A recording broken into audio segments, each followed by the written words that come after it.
Hey there, my name is Michaela and I am the author and artist behind Earthbones Tarot, and I am going to share with you guys what it's like to run a failed Kickstarter campaign for a tarot deck.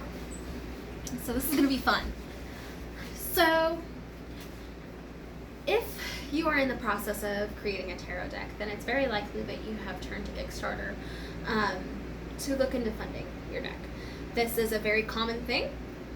Making a tarot deck is a very, very, very expensive endeavor, and it's usually a great way to be able to afford the deck all at once without having to save over the course of months and months and months. So Earthbones Tarot was a product of about a year's worth of consistent work. Whenever I was close to finishing the deck, almost there, I think I only had a few more pages in the guidebook, I decided to put it on Kickstarter. Now, I unfortunately didn't do enough research before I decided to run a Kickstarter campaign.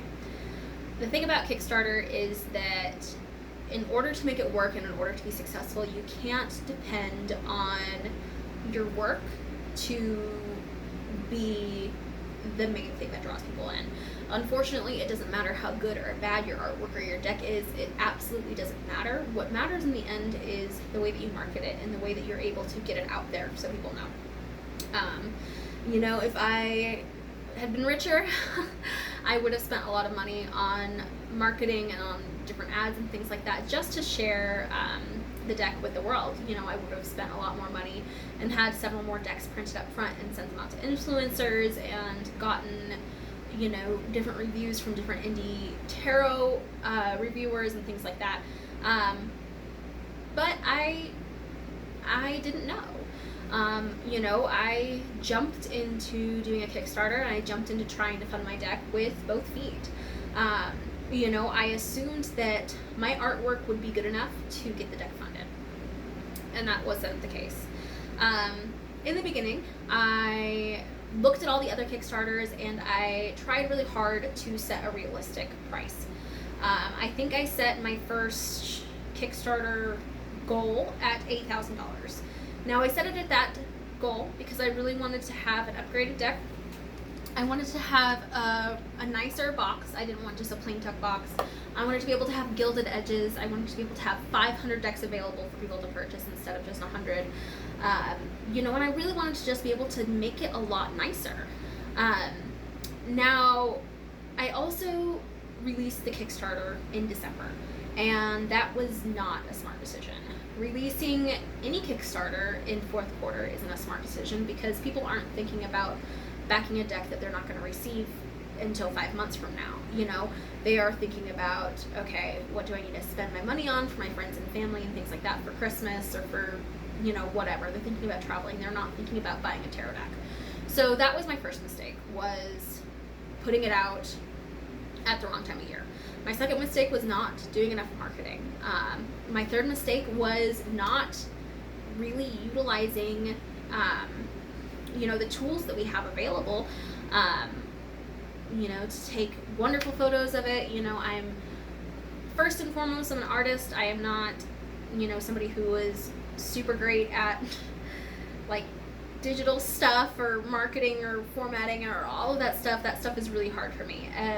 So I wish that I would have just hired somebody to help me out. But at the same time, it was fourth quarter and, I was struggling financially as well. So looking back, I wish I would have waited. I wish I would have waited for a few more months, and I wish I would have just edited it more and worked some more on it. But what ended up happening is, so I put the deck out there the first few days, I had a whole bunch of people, a whole bunch of interest. Kickstarter really promotes new campaigns on their page. They send emails and things like that out, like, we thought you might like this type stuff. And I did receive several backers. I got really excited. I think I got to like $900 in the first week. And so I was feeling like, okay, if we can keep this momentum going, we're going to get it, no problem. Well, in the second week, the momentum slowed. In the third week, the momentum was gone. In the fourth week, people started taking their pledges back. I think in the end, I got less than $2,000 of backers out of 8,000, which is really bad. And it was really hard, you know, dealing with that and coping with that level of failure, especially as an artist, you know, and as somebody who deals with mental health issues and with anxiety and things like that. I took it really personally when I shouldn't have. And I struggled for a while to try and get over it and to just kind of get myself back on track. But from my mistakes, I learned a lot. With the second edition, with the second Kickstarter, I was able to contact some people who were familiar with Kickstarters. Lisa Ferland is one of those. She helped me out massively, gave me a lot of tips and tricks. I really recommend her if you're going to do a Kickstarter. And she gave me some tips and tricks and things like that to market myself and to get myself out there better for the second Kickstarter. So I believe I started about 6 weeks before the Kickstarter went live, and I just really tried to promote it as much as possible. I was paying for promoted ads on Instagram. I was, trying to share it. I was reaching out to people. I was reaching out to like 6 different people a day at least to try and get my deck out there and to let people know that it was coming out soon, and trying to get them to share it. Now, I did have a couple of relatively big names on Instagram share my thing, which I do attribute to the deck being able to hit funding the second time. We made it by the skin of our teeth on the second time. And the second time I lowered my stuff a lot so that we would be able to afford it. The second time I was trying to reach a goal of $3,500. I of course had to do the cheaper box. The edges aren't gilded. The guidebook isn't the same size as the deck. I had to go with a separate company for the guidebook, and so it's much bigger and bulky, and it's kind of like annoying. There are a lot of things that I really wish I could have changed, but I didn't have the money and I didn't have the backers to be able to do the first edition the way that I wanted to. Thankfully, though, the first edition, since it has been out, has gained some momentum. It makes me so happy that people out there are connecting with the deck and that they are getting the advice and the things that they need from using Earthbones Tarot, because that is my ultimate goal. I want this deck to be able to give you good advice. I want it to be able to help you with your deepest problems and to be able to help you to overcome them. That is my goal. I want you to feel strong and empowered when using this, because you are, and so that's really, that takes away the sting of the failure and the sting of defeat from failing the first Kickstarter, and it takes away the frustration that I felt for not being able to push the second Kickstarter even farther. People on Kickstarter all the time reach stretch goals and they exceed funding and things like that, and I was really hopeful that that would happen with me, but at the same time, I am not well known. I still am not, even with the deck released. People don't know of my art or anything like that, and so I can't expect the same level of notary, I guess, is that the word?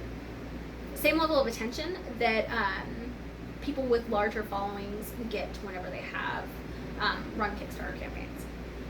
So, going forward, I'm not going to say that I'm grateful that I failed the first one, because it hurt really bad. It's basically the worst thing that can happen when you do a Kickstarter. And it's heartbreaking, especially when it's something you pour so much energy into. I spent a year working on this thing, and it kind of felt like I had done all that for nothing, and I started to doubt myself. Was it my artwork? Was it me? No, that's not the case. It's just a simple matter of I didn't pay enough attention, and I decided to run a campaign in December, and I didn't do any marketing. That's all it comes down to, But that failing gave me the confidence to try again. With things like this, if you fall down, if you fail, that is the worst thing that can happen. And if it happens again, you've already experienced the worst, so it's not like it can get much worse, you know. And I mean, if I had failed a third time, I probably would have put it on, or a second time, I would have put it on the back burner for a couple years, probably, because I don't know if I could deal with the earth bones again. I'd just work on a different deck, probably. But eventually I would pick it back up. You know, so if you are getting ready to release a Kickstarter for a tarot deck, if you are in the process of creating a tarot deck, or if you're in the process of creating anything artistic that you're trying to market on Kickstarter, I do recommend going for it, even if, you know, you have a fear of failure. I think everybody has a fear of failure. Fear of failure. Nobody likes to feel like they're not good enough. Nobody likes to feel like they're not enough for people to like them. You know, all of us have this innate internal desire to feel loved and to feel wanted, and you know, the validation that comes from having a successful Kickstarter is part of that. So if your Kickstarter fails, you know, you are always welcome to reach out to me. I will do my darndest to give you at least a little bit of validation and help you get back on your feet so you can try again, because it will happen. You will be successful, but it'll happen when you do things correctly, and it will happen whenever the universe decides to let it happen, because sometimes it's just not right. So I hope that my rant, my long talk about what it's like to fail a Kickstarter campaign and how you overcome it is helpful to you. So thanks for tuning in. Bye.